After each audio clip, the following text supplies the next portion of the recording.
Welcome to the World Philosophy and Religion podcast with Dr. Marc Gafni.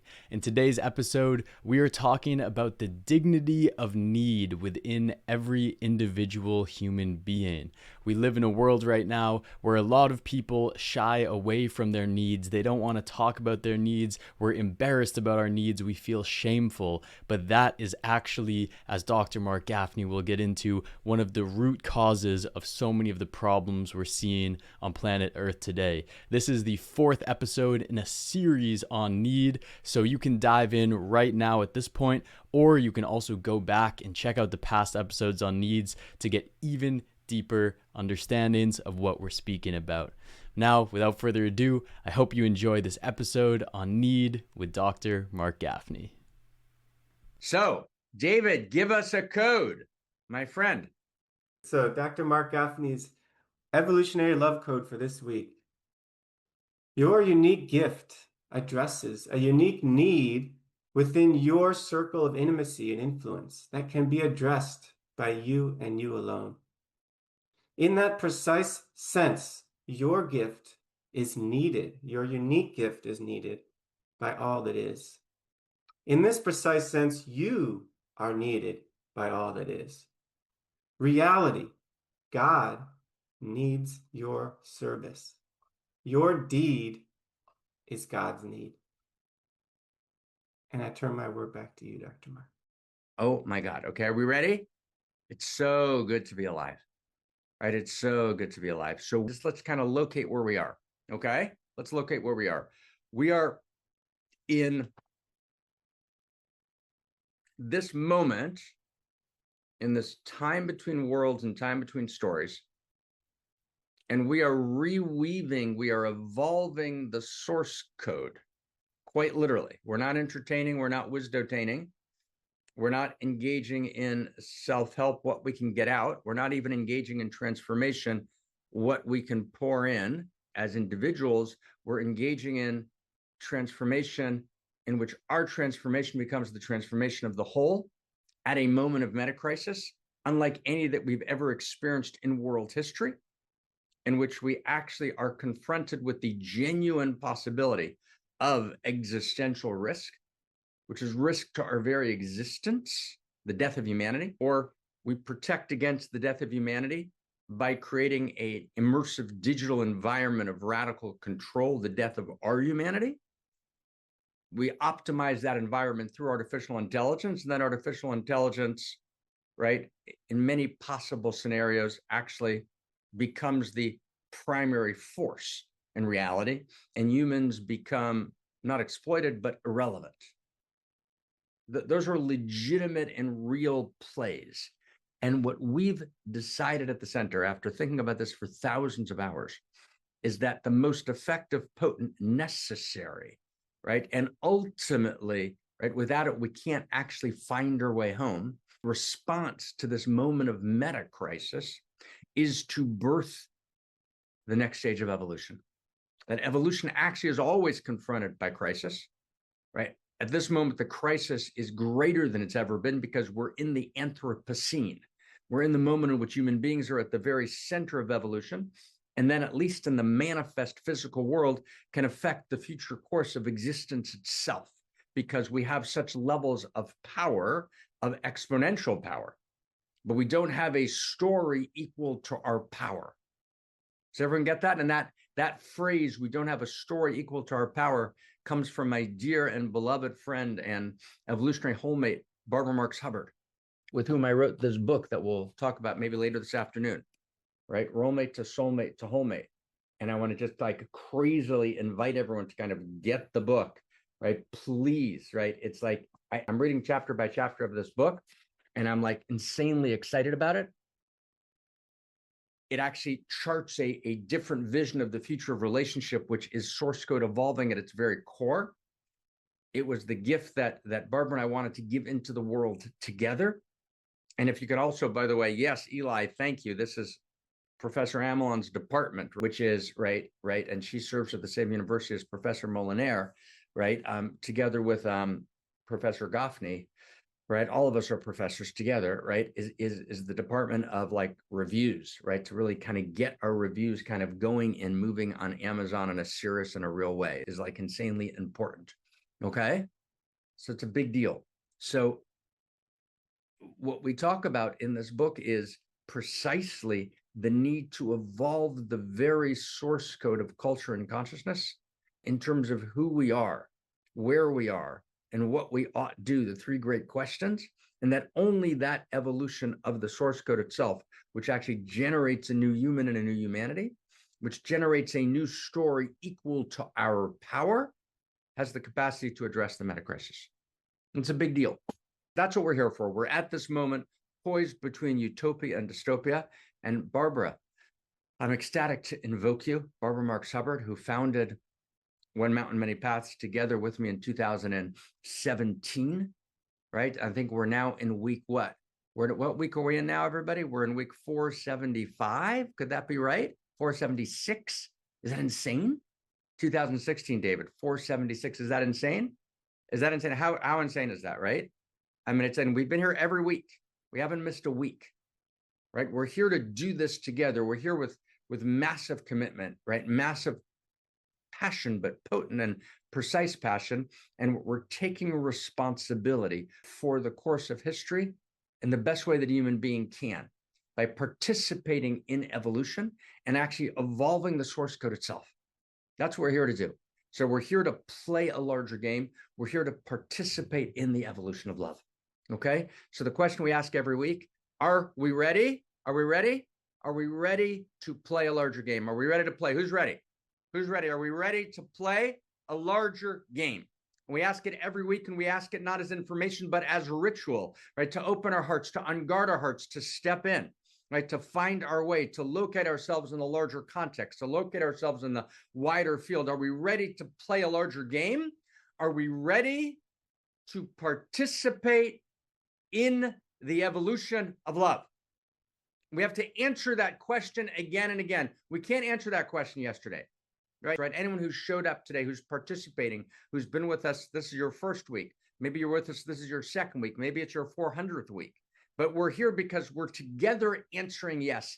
And yesterday's yes doesn't cut it. Does everyone get that? Yesterday's yes is not enough. And we have to prepare ourselves, and we prepare step by step. And sometimes we're a little overwhelmed, and we hold each other, and we hold hands together, and we move down the field together. But there is nothing more joyful than actually participating together, right, in the evolution of culture and consciousness, holding hands, feeling the tremor and the trembling of evolutionary love consciousness, right, moving through all of us and resonating to each other in unique self-symphony, and each playing our instruments in unique self-symphony. And that means everyone's got to grasp, right, and grapple with their demons. And we're going to talk about wounds at 2:00, an insanely wild, huge week we have coming up in our second of the 3-week course. It's our second course. It's week 2 of the second course on wounding, right, on what it means, right? How do we relate to wounding, woundology? How do wounds become wonder? And it's a huge journey we need to take today, but we're not there now. We're now in One Mountain, and we are participating in the evolution of love, and we're answering yes, right? And when I you know, my friend Terry and I, right? Where's Terry? Terry and I have been answering yes since when, Terry? A long time. And a long time we've been answering yes, right? And we know that we can do this, and we know that it's not a short game. It's not a short game. And we're gonna transmit this to our children. But we can do this. It needs to be done. And without it being done, we can become undone. That's actually quite real. And so we're here all the way, always. Okay. So I want to talk today about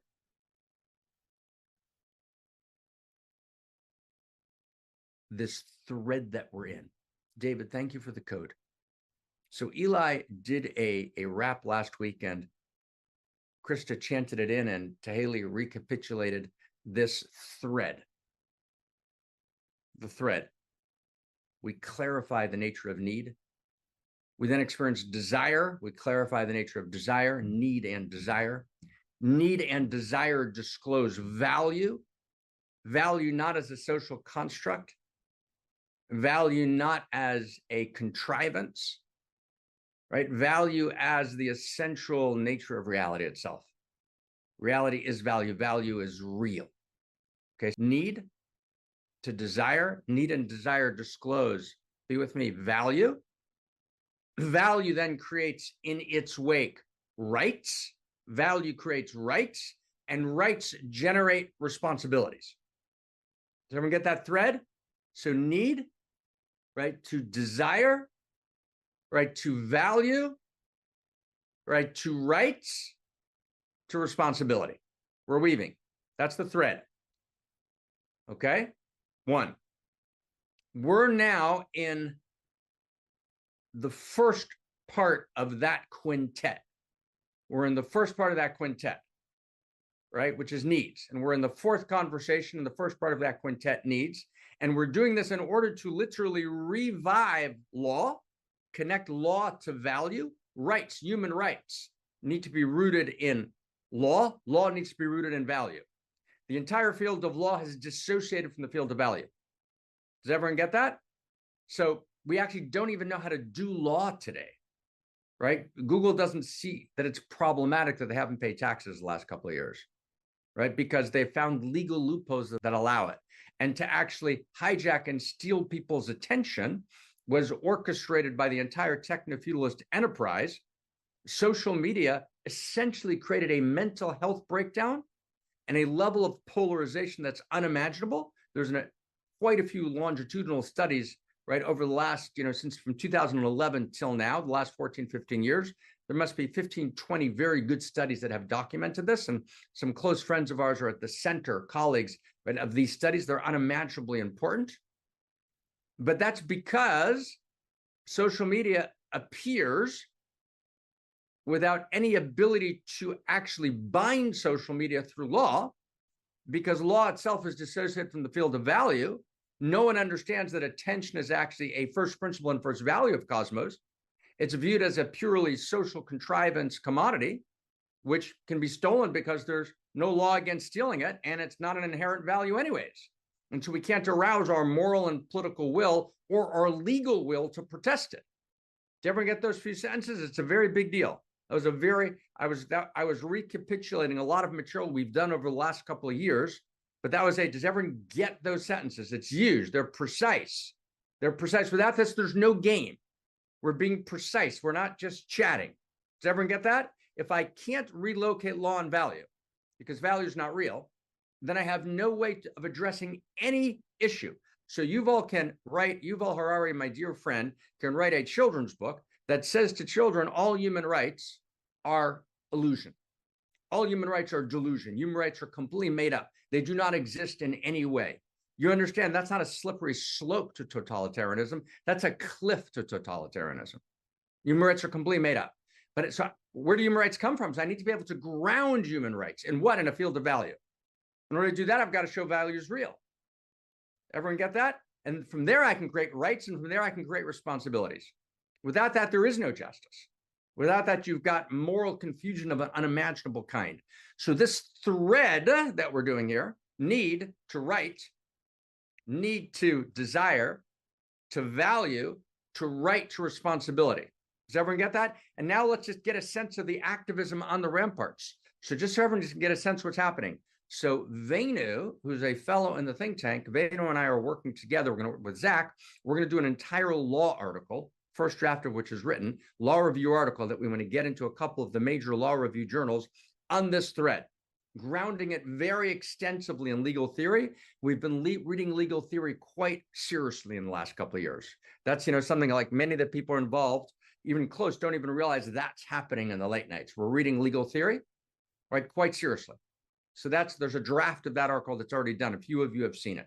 So that's one. That's kind of happening. At the same time, there's these volumes, 5 volumes on techno-feudalism that are in full play now, right, in order to get them into culture. 2 of them are related, or we call them Exit the Silicon Maze, and they unpack the beginning of this thread. And I'm working with those together with Zach. Zachary Stein, right? And Talia and Krista are deeply involved in those volumes. Krista's leading Talia's right, is working with Krista in beautiful, creative ways to get those volumes ready, get them to Zach, get them to the editor. So that's in play. At the same time, stay close, at the same time, Kirsten is taking the work we've done on attention, right? About 100,000 words on attention, integrating it into this new work, and we're doing a full volume, one on attention as a first principle and first value, and the second one on the source of human rights, the right to attention.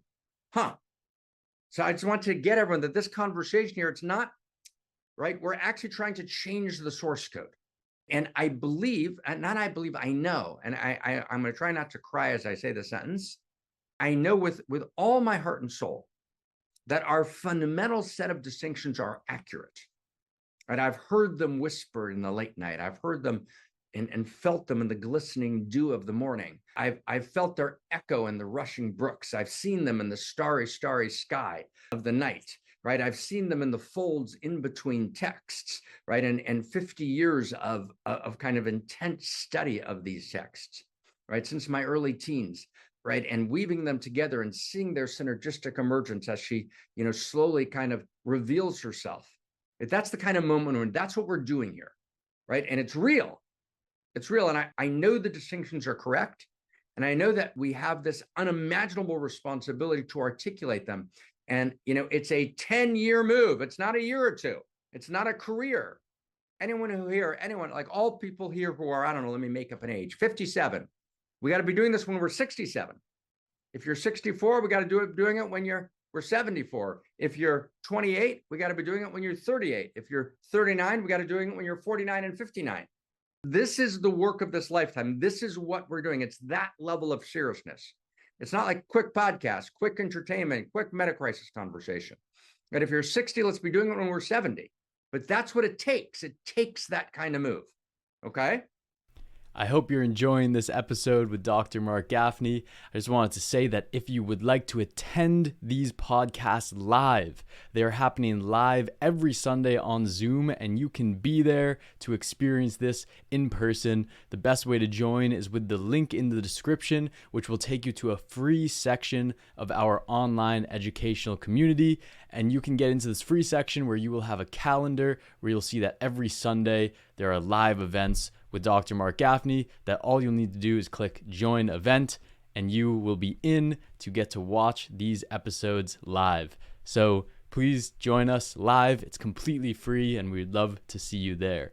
Enjoy the rest of this episode with Dr. Marc Gafni. So now I want to, within that context, and here context is everything. Context is the whole thing. Within that context, let's talk now more deeply about what David talked about in the code. So I want to talk this fourth week about need, and I want to focus on need in this very particular way. So there's a phrase that we use that appeared in Dharma recaps and lines the chant and lines all of our work and wraps its way into culture, which is your need is my allurement. Your need is my allurement. I want to understand this phrase. And what we're saying in this phrase is that need is not, stay close to me, need is not that which I get taken care of in order to live a good life, but need is, and how I engage need, the experience of needing and being needed, of having my needs met and meeting the needs of the beloved of the other. That is why reality exists. That's what we talked about last week. Let's find this more profoundly. I want to kind of double click on last week. So we pointed out maybe 3 weeks ago, and if you weren't here, that's fine. You can just step in right now. That in the dictionary definition, need and desire are considered separate. All right, need is this immediate, visceral response. The word need in Latin is related to death and danger. Well, desire is this kind of longer future longing, right? And we pointed out, I'm not going to review it now, a much deeper etymological or a much deeper existential, a much deeper structural, or a much deeper phenomenological, meaning the interior experience of need and desire are actually identical when they are clarified. And we talked about how at the foundational levels of cosmos, protons need electrons, need and desire are the same. And in our most enlightened selves, our clarified selves, need and desire are the same. Does that make sense? Does it make sense? We got that? And then in between, need and desire split. But it's really to understand it, right? To actually land it, right? To land it so deeply, you actually become a living erotic mystic. Okay, let's go slow.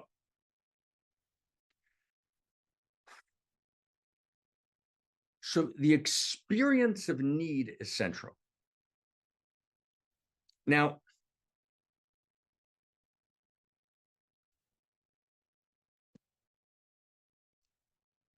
in the experience of my need being responded to and met in a fundamental way, and my joy in meeting the need of the beloved is the only way to feel welcome in cosmos. 1, 2, the way cosmos is intentionally structured, self-evidently so, is that my needs are not obviously met. And I'm not going to go into, I've talked about, and we've talked about extensively, obviously the injustice within the course of one lifetime. We've talked about the hundreds and millions of stories, or today billions of stories, right? And where people don't have their needs met, don't have optionality, right? Don't have often running water, in which capricious violence, right, which emerges from the lowest common denominator of the human being, right, violates and kills. So it's quite clear that at that level, there is injustice in the world, right? There is suffering in the world. There's even evil in the world. There is a battle between good and evil in the world. I've talked about that. We're going to talk about that more deeply, but not today. I want to just put that aside for a moment.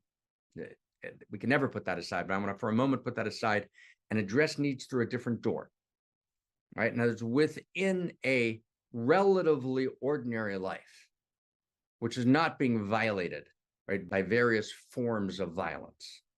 We have needs. And those needs themselves are humiliated, right? It's very deep and profound and hard to get those needs met. So far, so good. Now, let me also note, number 4, we can't use not getting our needs met as an excuse for acting out. You can't say, I'm going to get my needs met, then I'm going to be decent, then I'm going to be good. Right? You have to act as if your needs were already met. So that's a bigger conversation I'm not going to have either. I want to focus directly on the experience of need. So the basic experience of need is not simply a social contrivance or social order of needs, as the interpreters of Maslow suggested when they created the pyramid, and they called it, Maslow's hierarchy of needs, which goes from kind of safety, and basic nourishment, and to kind of belonging and self-esteem and self-actualization, right? That 5-part pyramid of needs. And all of those take place within Maslow, go really slowly with me now, within the context of what we would call a separate self. Meaning I'm a separate self, I'm a citizen, I'm a skin-encapsulated egoic structure, right? Let's assume that I'm existing just because I'm existing. I don't quite know why, right? I don't experience my identity as being part of a larger whole. I experience myself as a separate self. I actually claim that my dignity is by being a separate self, which is the basic claim of the Western Enlightenment, right? And I'm trying to get these basic needs met in order to function effectively. My safety, right? My nourishment, my belonging, my self-esteem and self-actualization, right? As a separate self, okay? Now, Maslow was limited. He got so far. Towards the end of his life, he began to understand that these are actually deficiency needs. They're insufficient. There's actually a deeper sense of needs, and he began to call them self-transcendence needs.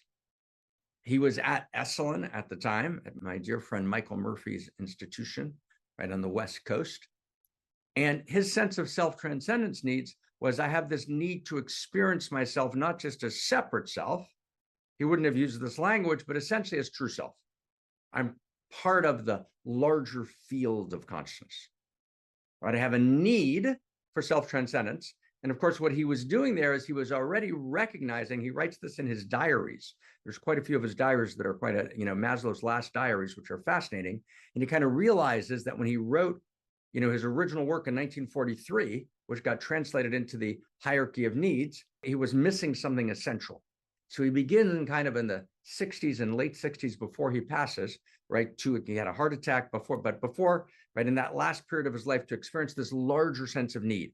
So all of a sudden, he experienced need not only as the visceral response to death and danger, right, as an immediate kind of structural need of the separate self, but he experienced this wider sense of need. So he's got this expanding sense of need. Does that make sense? And it was a step in the right direction, but it didn't quite get us home. Because actually, I can't actually understand my needs without having a deeper sense of who I am. And it's my needs are my needs. My needs are the needs of myself. But who is myself? So Maslow is actually responding to the needs of the separate self. And then Maslow tried to expand and address kind of the spiritual currents sweeping the Western world. And he realized, there's this field of consciousness. I have this need to self-transcend. And by self-transcend, he meant self-transcend my separate self and feel the wider field of true self. Right? The total number of true selves in the world is one. But that's not quite correct. That doesn't actually address the deeper need. It doesn't address the deeper need. The deeper need of the human being comes from a much more profound sense of self. And that is the movement from true self to what? To unique self.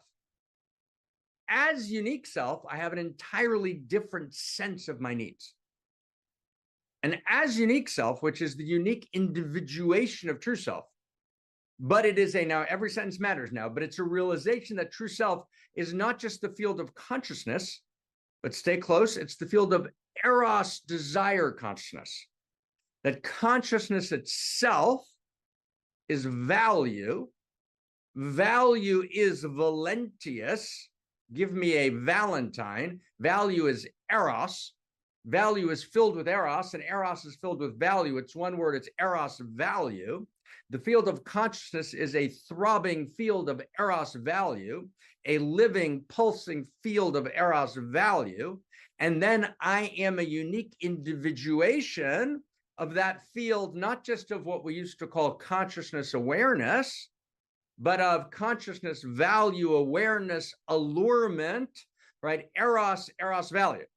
I'm a desire, appetition, as Whitehead framed it, shuka, right? There's this raw, visceral, beautiful desire, to shuka, Teshuka, as the interior sciences of the Solomon lineage said it.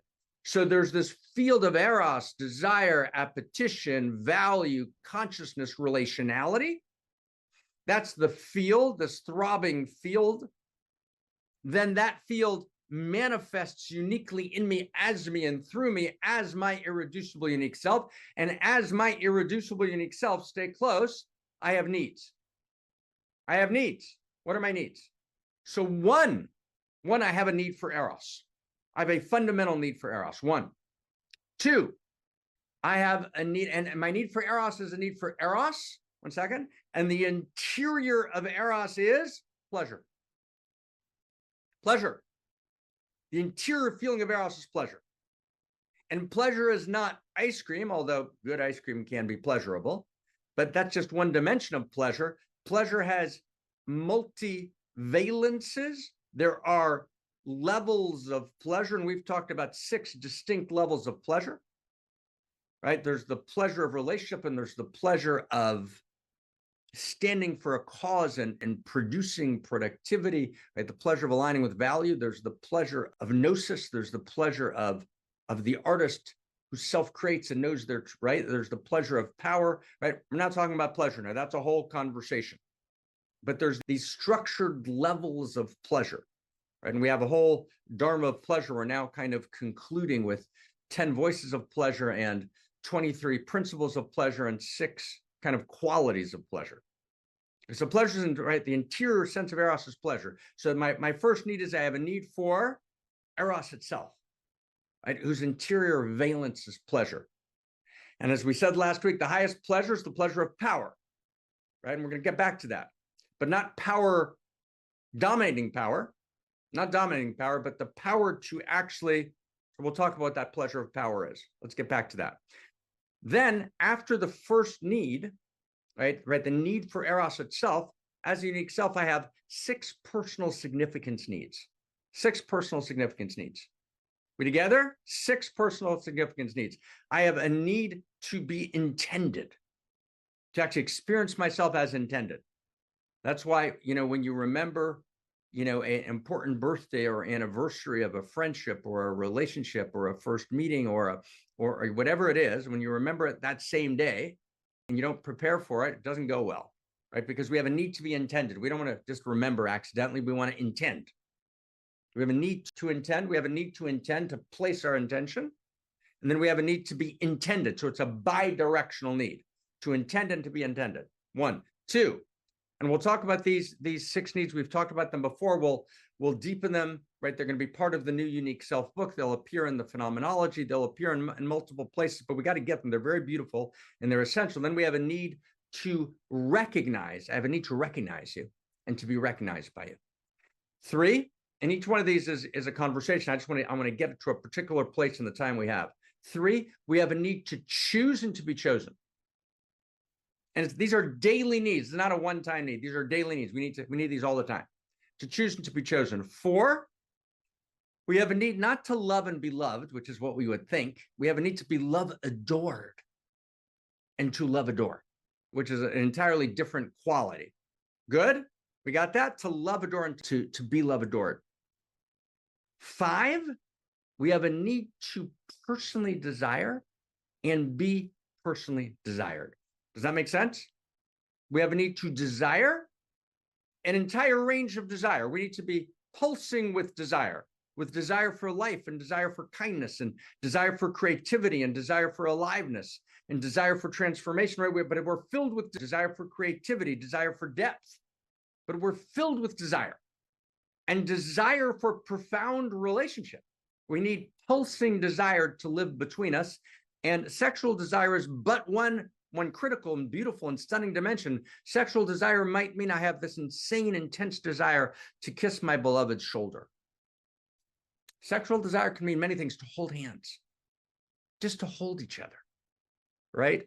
Sexing comes in many disguises, many distressing and many rapturous disguises. It doesn't look like one thing, but we need to touch each other, right? To feel each other, right? In every level, in every way, right? So we need to desire and to be desired, right? Because each one of these are fundamental values of Cosmos. But then finally, we need to, and this is where I want to focus, we have a need to need. Wow, no, slow down. This is where we want it to get. And does everyone get now why we needed this whole context? We have a need to need. Oh, stop. And this is where I need, right?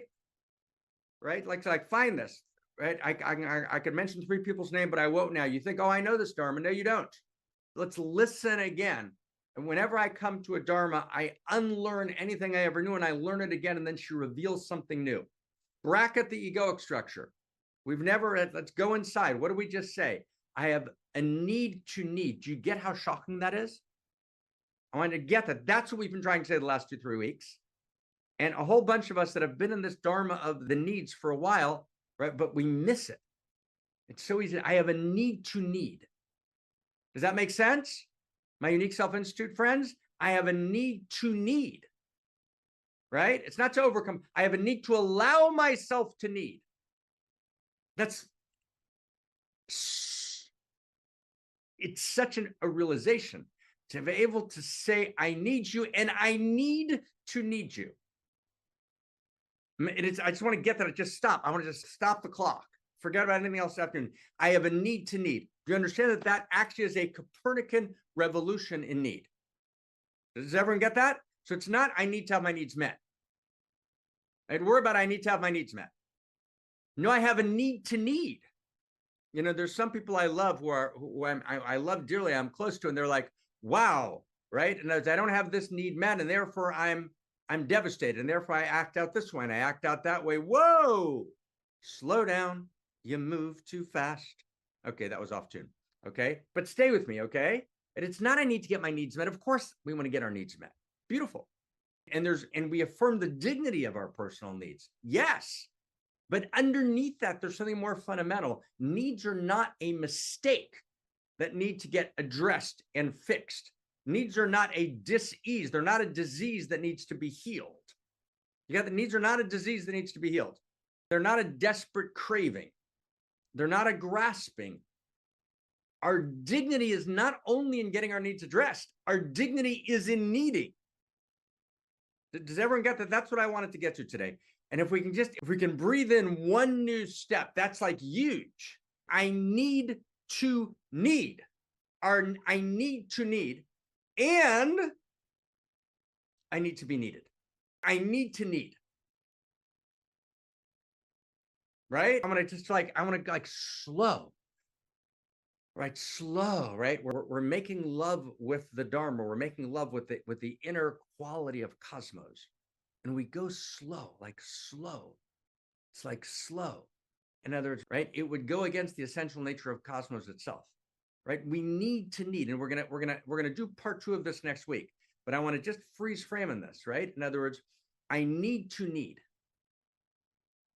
I cannot, right? And we said 3 weeks ago or 2 weeks ago, to say I love you is to say I need you. It's my willingness to need you and to live in the joy of needing you. But I want to get that. Just stay with me for a second, okay? Don't jump to the next thing. I don't want to go to the next thing. I want to let's be together and experience the joy of needing you. Like, I need you. I need you. It's not politics. It's not a game. It's not a kind of surface power exchange.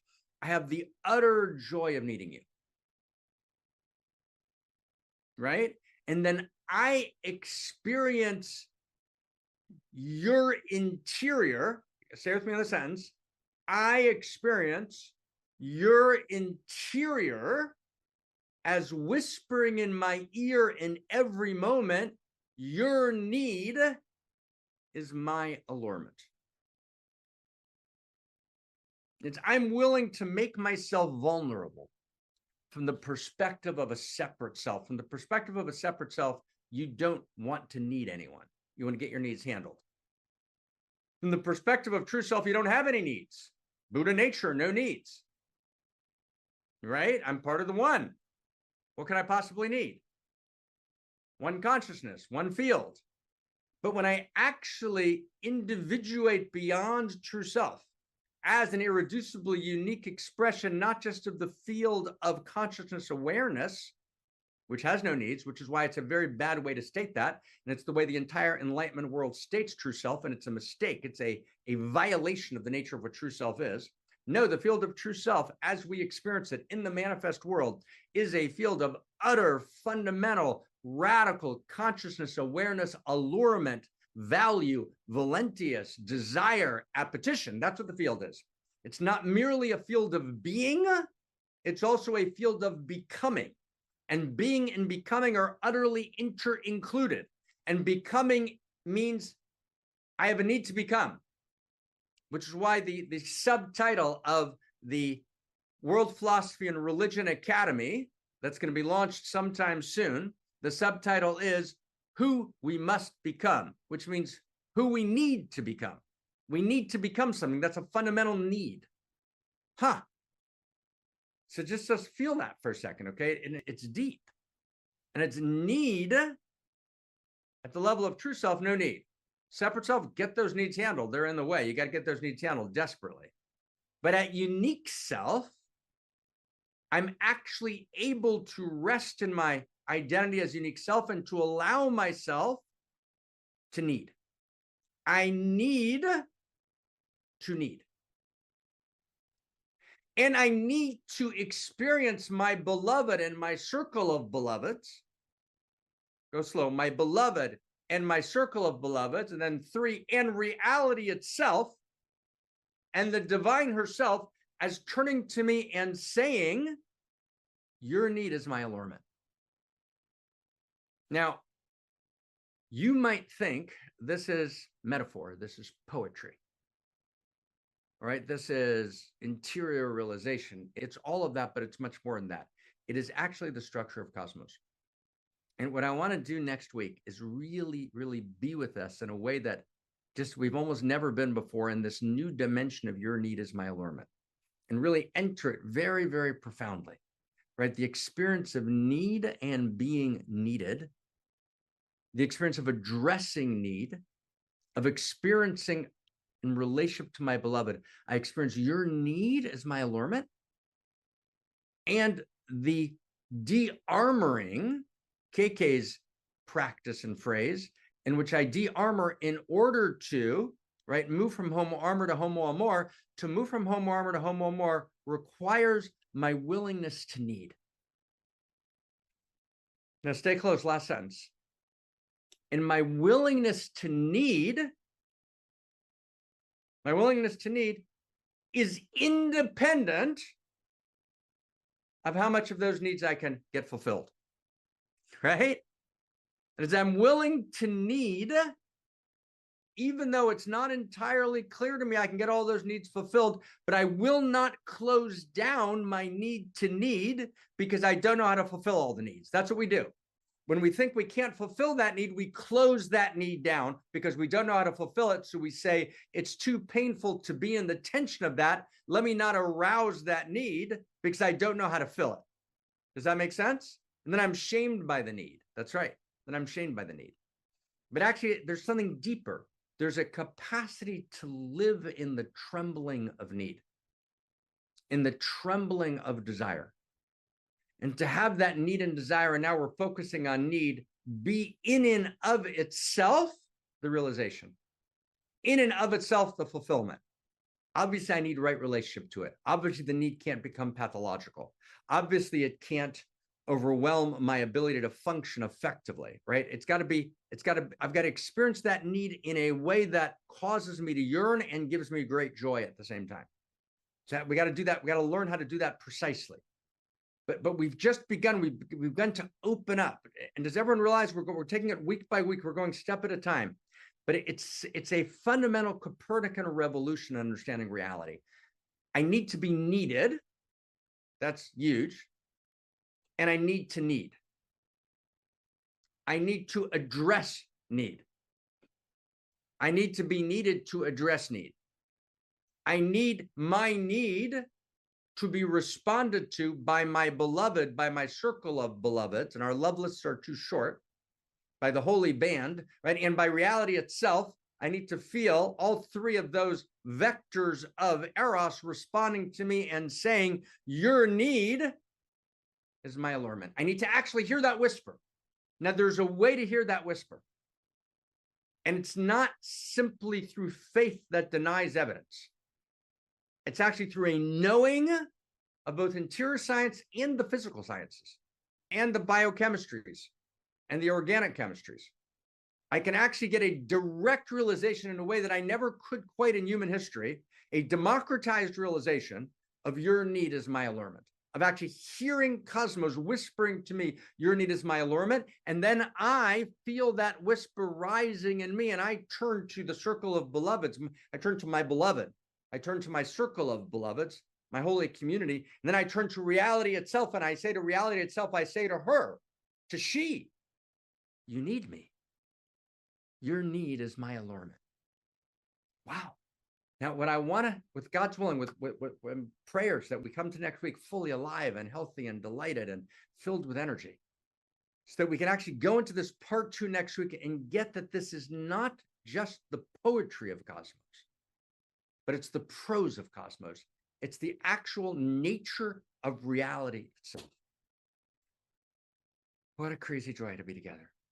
What a crazy joy to be together. And I'm giving you all my heart and soul in this, or whatever I've got to kind of clarify this together, right? It's everything, right? This is a fundamental deepening, right, in the whole field. Everything changes when we get this, and we're going to go into it deeper. And again, what I'm trying to do is we're going to go to our course on our course on the wounded hero now, which I'm enormously excited to do. I just want to say one last sentence. We can't do, right? We can't do this without just, and it's again, it's different than a podcast, right? It's different than Wisdotainment. It's different than a self-help course. We're actually coming together as this band of Da Vinci's, right? In this time between worlds and time between stories, and saying, no, let's go step by step. Let's go so deep into the inner fabric of reality, and let's articulate the distinctions of the real in a way that we can actually, right, leave them in cosmos beyond our lives. That we can actually create this new source code that we leave, not with it doesn't need our names on it. Let David J. Temple write it. Right? Let's write David J. Temple notebook after David J. Temple notebook, right? And feel this need to actually download into history herself, right? The next stages that she desperately needs to avoid her collapse, right? And to invite her to flourish, the alternative to which is unimaginable suffering. So we're driven by the joy of creation. We're driven by the joy of distinguishing, and we're driven to respond to suffering in the most potent way that it can be done. Okay, Krista.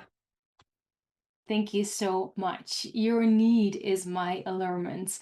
Let's actually take a moment to consciously decide and set an intention for this week to bring this teaching into our week. And you can actually do that by imagining your week right now. What are the things that you're doing in the upcoming week? Imagining the people that you're going to be with, imagining the places that you're going to visit, and feel that you can bring this into that space. What would your week look like if you would realize that all of reality is whispering, your need is my allurement. Your need is my allurement. And that way we can really begin to embody and enact this new story of value into our unique corner of the world. And then what we're going to do is we're all coming together on our community platform, and I'll put the link in the chat box again. That is a link to the free space, so anyone can join. You just sign up with your email address. You can make your profile. You can put your picture there so we can all see each other and get to know each other. And we actually get to practice together. We get to feel each other, and we get to say to each other, your need is my allurement. And that is awesome about this community. So sign up for that, and I can't wait to meet you inside